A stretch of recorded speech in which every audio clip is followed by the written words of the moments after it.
আসসালামু আলাইকুম ওয়া রাহমাতুল্লাহি ওয়া বারাকাতুহু। সম্মানিত ভিউয়ার্স, আপনারা সবাই কেমন আছেন? আশা করি ভালো আছি। আপনাদের দয়ায় আমিও ভালো আছি। আজকে আপনাদেরকে দেখাবো গাইবান্ধা জেলা গোবিন্দগঞ্জ থানার কামারদহ ইউনিয়নের ঐতিহ্যবাহী প্রাচীন লাল মসজিদ। ঐতিহ্যবাহী প্রাচীন লাল মসজিদ মাজার শরীফের দান বাক্স থেকে কীরকম টাকা বের হচ্ছে। এলাকার লোক, বিভিন্ন লোক অনেক অনুদান এই লাল মসজিদ মাজারে দিয়ে থাকেন। আলহামদুলিল্লাহ, শুকরিয়া।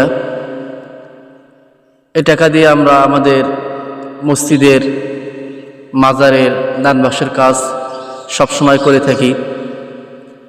আপনারা আরও বেশি বেশি করে গাইবান্ধা জেলা গোবিন্দগঞ্জ থানা কামারদহ ইউনিয়নের ঐতিহ্যবাহী প্রাচীন লাল মসজিদে বেশি বেশি করে দান করবেন, যাতে আপনাদের দানের টাকা দিয়ে আমরা আমাদের এই ঐতিহ্যবাহী প্রাচীন লাল মসজিদ মাজার শরীফ দান বাক্সর কাজ আমরা যেন ভালোভাবে নির্মাণ করতে পারি। এই মসজিদটি যেন আমরা আরও অনেক উন্নত করতে পারি। এই দান বাক্সটি যেন আমরা আরও উন্নয়ন করতে পারি। আপনাদের সার্বিক সহযোগিতা কামনা করছি। আসসালামু আলাইকুম ওয়া রাহমাতুল্লাহি ওয়া বারাকাতুহু।